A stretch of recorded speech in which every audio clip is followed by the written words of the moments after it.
Assalamualaikum warahmatullahi wabarakatuh. Kepada yang terhormat Bapak Maskur MSI selaku dosen pengampu mata kuliah Teknologi Sistem Islam dan yang saya hormati teman-temanku semua. Kenalkan, nama saya Muhammad Rizal bin Mutakin, NIM 133-2010 dari Prodi HKI. Dari kelompok 9, saya di sini sebagai moderator menyampaikan diskusi kami tentang studi Islam dengan pendekatan fenomenologi. Sebelum memulai materi, saya di sini mengenalkan anggota kami dari kelompok 9. Perkenalkan, saya Suko Putri Migren 123340001 dari Prodi PPKI. Perkenalkan, nama saya Masyidina Kedua NIM 1221001 dari Prodi PAI. Perkenalkan, nama saya Ahmad Jarabudin Barok NIM 1232006 dari Prodi PAI. Dan ada satu lagi dari pemateri kita yang bernama Yatian Nabila yang 123-2009 dari Prodi HKI. Baiklah, mari kita persilahkan para pemateri kita untuk memulai presentasinya. Latar belakang. Sebagai metode, fenomenologi membentangkan langkah-langkah yang harus diambil sehingga kita sampai pada fenomenologi yang murni. Fenomenologi mempelajari dan melukiskan ciri-ciri intrinsik fenomena-fenomena sebagaimana itu sendiri, menyikapkan diri kepada kesadaran. Kita harus bertolak dari subjek manusia serta kesadaran dan berupaya untuk kembali kepada kesadaran murni. Untuk mencapai bidang kesadaran murni, kita harus membebaskan diri dari pengalaman serta gambaran kehidupan sehari-hari.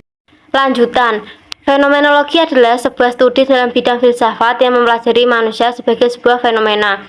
Ilmu fenomenologi dalam filsafat biasa dihubungkan dengan ilmu hermeneutik, yaitu ilmu yang mempelajari arti daripada fenomenologi. Secara harfiah, fenomenologi fenomenalisme adalah aliran atau faham yang menganggap bahwa fenomenalisme gejala adalah sebuah pengetahuan dan kebenaran. Fenomenologi berasal dari bahasa Yunani, panain yang berarti memperlihatkan, yang dari kata ini muncul dari phenomenon yang berarti sesuatu yang muncul.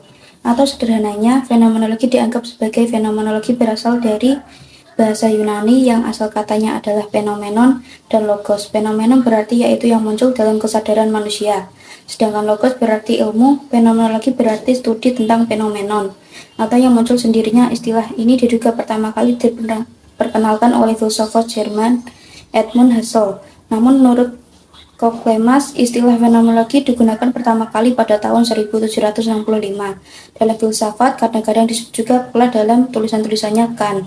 Namun hanya melalui Hegel, makna teknis yang didefinisikan dengan baik tersebut dibangun. Sedangkan menurut Husserl, fenomenologi merupakan sebuah studi tentang struktur kesadaran yang memungkinkan keadaan-keadaan tersebut menunjukkan kepada objek-objeknya di luar dirinya. Studi ini membutuhkan referensi tentang isi pikiran dengan menyampaikan segalanya.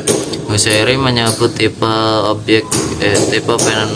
fenomenologis tidak menganggap bahwa sesuatu itu ada, namun lebih tepatnya pertanyaan tentang keberadaan yang real dari objek yang dipikirkan.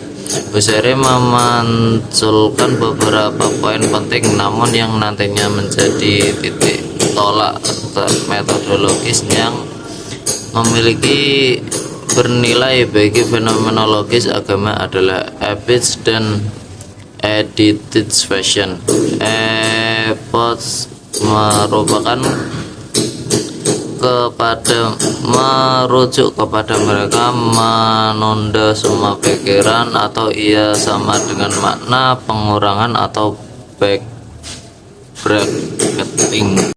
Akar dan pengembangan. Sekitar abad 15 dan 16 Masehi, di Eropa telah terjadi suatu perubahan terbesar dalam perspektif manusia tentang dirinya.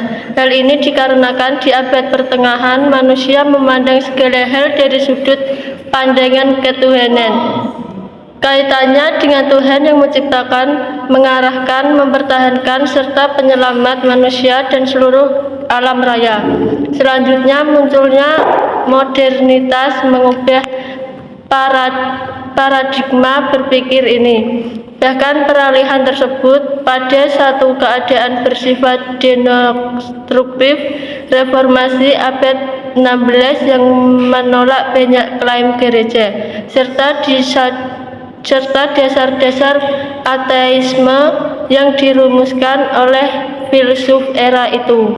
Asal mula fenomenologis. Asal mula kajian ilmiah tentang agama umumnya dapat dilacak pada akhir abad 19 dan awal ke-20, khususnya karena pengaruh Renaissance dalam disiplin-disiplin keilmuan yang berbeda seperti linguistik, kajian-kajian tekstual, bidang-bidang studi yang sedang muncul seperti antropologi, sosiologi, arkeologi, dan dalam bidang keilmuan yang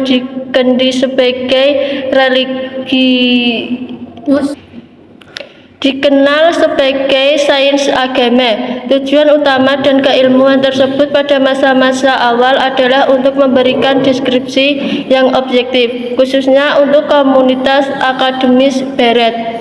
Para ilmuwan agama modern saat itu bersikukuh untuk membebaskan pendekatan dan disiplin mereka dari penyelidikan pramoder yang penuh dengan asumsi-asumsi dan penilaian subjektif dan normatif, ketergantungan pada supranatural dan otoritas eksternal lainnya, serta kehilangan perhatian terhadap standar-standar pengetahuan objektif.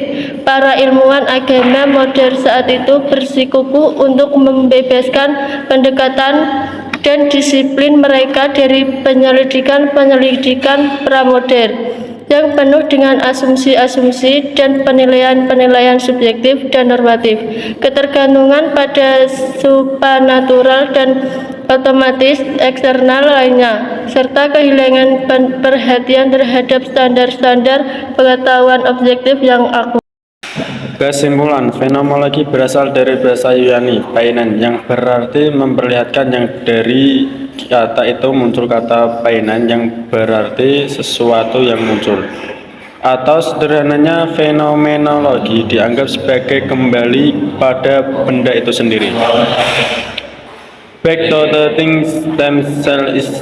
Istilah ini diduga pertama kali diperkenalkan oleh seorang filosof Jerman, Edmund Husserl. Fenomenologi agama muncul sebagai salah satu disiplin keilmuan dan pendekatan maka terhadap agama. Terkadang para ilmuwan agama mengidentifikasi fenomenologi agama dan wilayah umum. Religionswissenschaft, sains agama. Dalam hal ini ada 4 pengertian diberikan untuk mendefinisikan fenomenologi agama seperti yang dikemukakan oleh Douglas Allen. Terima kasih atas perhatiannya. Apabila saya berkata yang kurang berkenan, kami dari kelompok 9 ingin mengucapkan mohon maaf yang sebesar-besarnya. Wassalamualaikum warahmatullahi wabarakatuh.